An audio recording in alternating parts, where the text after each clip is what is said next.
Hi, Bio11A, and welcome to week 11. I hope you had a super Halloween. I had 100 kids ringing the doorbell yesterday. It was a lot of fun. It's always good to see them. That was good.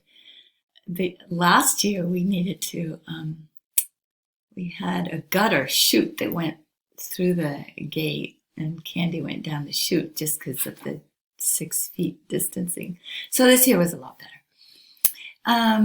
This week for you guys, I have a fun lab. I hope you enjoy it. It's about drawing nature, but less so about being an artist and more so about noticing detail of living things. So you have an exercise, you have a video that you can follow along with an artist or a nature journaler. That's what I'm going to call him.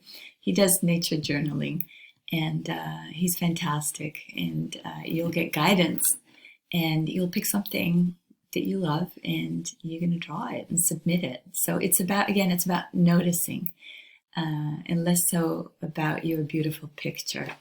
Some of you are artists, so you'll blow us all away, but the rest of us are normal, and we just notice and draw as we go along. So I hope you enjoy that.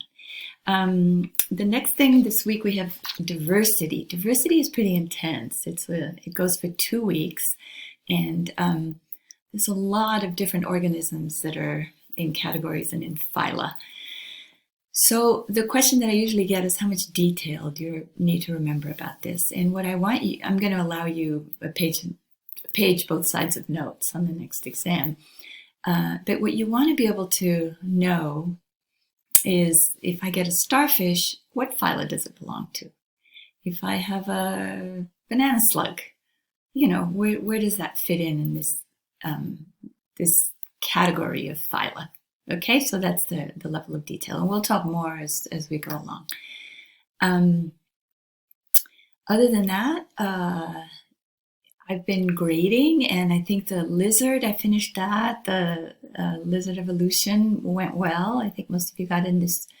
And I haven't really gotten to grading the pocket mouse, which I think was pretty straightforward. So I'm imagining that you're not going to have any trouble with that. So on we go. Good work, and I'll see you next week.